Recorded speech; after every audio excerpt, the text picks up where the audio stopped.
In this video, I'm going to show you how to send products to Amazon. This is going to be a simple step-by-step guide. I'm going to show you in Amazon Seller Central exactly how to create your shipping template. This is a very common area where new beginner sellers make mistakes, and mistakes can be costly. So listen carefully and make sure to replay the video if you need to, and comment below if any part of this video is not making sense. I'm going to assume already that you've done your product research, you found a product to sell, and you've already created a listing on Amazon. If you want to know how to create a listing, I'll link a video in the top right hand corner of this screen now. So once you've done that, you're going to need to know how to get the products from your supplier to an Amazon fulfillment center and how to send it there directly, or whether you want to send to your home address first and then send on to Amazon. In this video, you can do either option. Finally, my hope is once you follow these steps, you can then get your product launched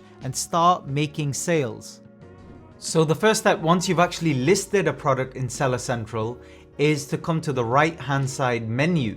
Now, by the way, if you're not sure how to list a product in Seller Central, I will link above in the top right a video step-by-step tutorial that you can watch first. So click on the right hand drop down arrow, and then you want to click on Send Replenish Inventory. Make sure also that you've already converted your listing to FBA. Again, I show you how to do that in the product listing tutorial. So as you can see, I'm here on the Send Inventory page.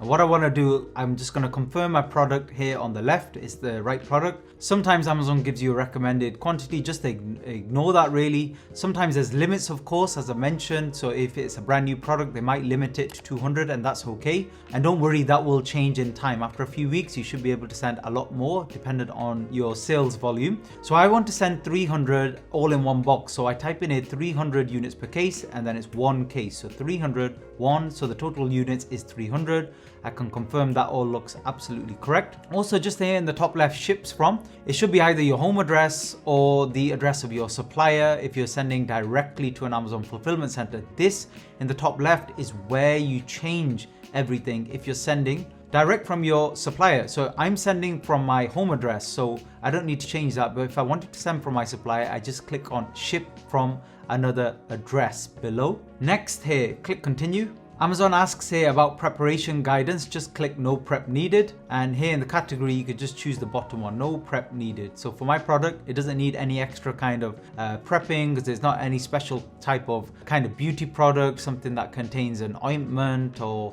is something that contains a specific type of battery, etc. It doesn't need any of that preparation by the Amazon fulfillment center. It can be sold as is. So I click continue. Now, sometimes if I have time, I might want to label each item myself. So each actual item of product, I can add an Amazon label to it, an FNSKU.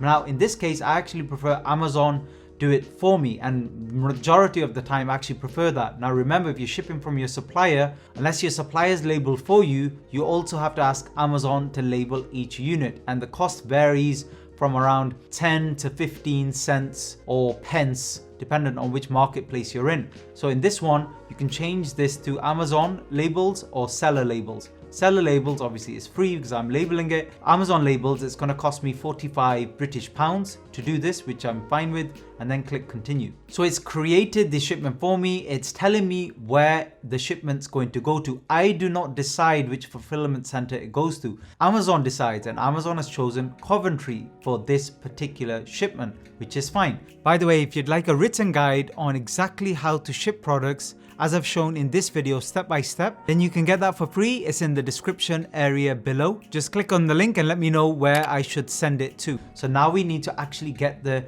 carton labels so I can attach them to my box. So I need to approve the shipment. So click on approve. And then you can see Amazon gives me an option to work on the shipment. And I need to do this so I can give Amazon the sizes of my boxes, the dimensions, and the weight of the box, so I can actually make the carton labels. So let's click on work on shipment. Here, Amazon gives you a couple of options with regards to delivery service. Now, the majority of the time, I just use Amazon's partner carrier, which tends to be UPS, and it's a small parcel delivery. If you're shipping massive pallets, that's where you would click this for literally 99% of you, vast majority of new beginners especially, it will always be small parcel delivery, so don't touch that. You also don't need to make any changes here with regards to carrier, so just keep that exactly the same. And then go down to shipment packing.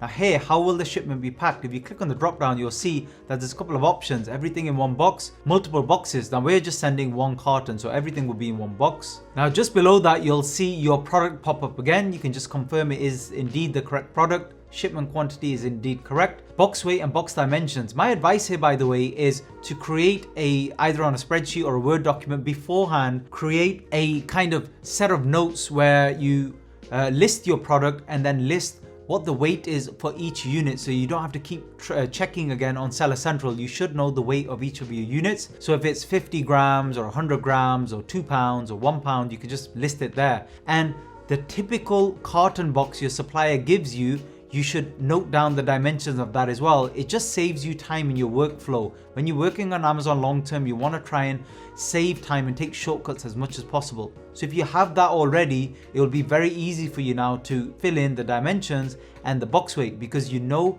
how much each unit weighs. Multiply that by 300 and that will give you the approximate box weight. If you want to, just add an extra 0.1 of a kilogram, only because the actual carton itself, the actual cardboard, will weigh a little bit more. This does not need to be precise. I've never had a problem with this. If the box weight, if I've said it's 7 and it's actually 8 or it's 6, Amazon don't really care. Or if the box dimension is out by a couple of centimeters, it doesn't matter. One thing to be mindful of so you don't get stuck is there are maximum box dimensions Amazon actually allows. For example, if I did something like this, so let's say I've just typed in 700 there or something like that, the box exceeds the maximum size allowed by the carrier and must be repackaged. So there is a maximum size. It will depend on your marketplace, unfortunately, again. So just double check that before your supplier sends anything out. I mean, your supplier will need these carton labels for you to create anyway, so there shouldn't be any problems there, but just be careful. So I've added my details here. So the box dimensions 31 kind of cubed, and box weight 5 kilograms, click confirm. And then you see below delivery charges, so click on calculate, and then Amazon gives you a price and you have to click here, I agree to the carrier terms and conditions. And if you want to read all of these, you can just click on the link, open it in a new tab. So you see here, these are the most up to term conditions. So for the UK, I can read this at my leisure, but there's nothing really important I need to kind of check on here. So I just click on accept charges. By the way, usually the charges are around this price for a small box, but anything over 15 kilos, it usually either doubles or goes up about kind of 80%. And again, don't lose sleep over this part. These are just part of the cost involved of running an Amazon business. Here, delivery labels, print box labels. So that's what you want here. Don't make any changes to here in terms of paper type or anything like that. Keep this exactly the same and click on print box labels. Now you should see a new tab open. And on that new tab, it will have your shipping label ready to go. So how do you actually print one of these labels? Well, just go into your device and just click on print. The other thing you can do is you can download it first as a PDF. So you can see here, download icon. So I can actually download it first and open it in Adobe Acrobat.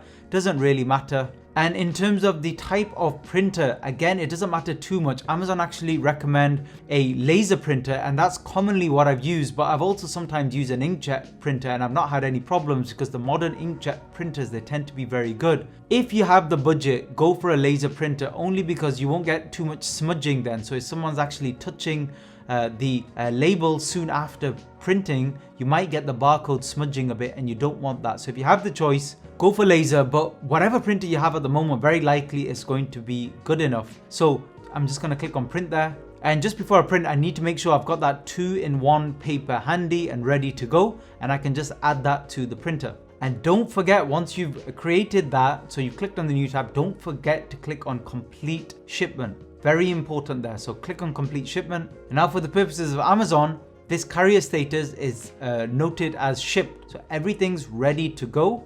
So now what I need to do is add those labels to my carton, and that's it, I'm done. By the way, if you'd like a written guide on exactly how to ship products, as I've shown in this video step by step, then you can get that for free. It's in the description area below. Just click on the link and let me know where I should send it to. Okay, that's it for this video. Don't forget, free shipping to Amazon cheat sheet in the link below this video. Also, comment below and let me know if there are any other areas you'd like me to cover. Thanks very much for listening.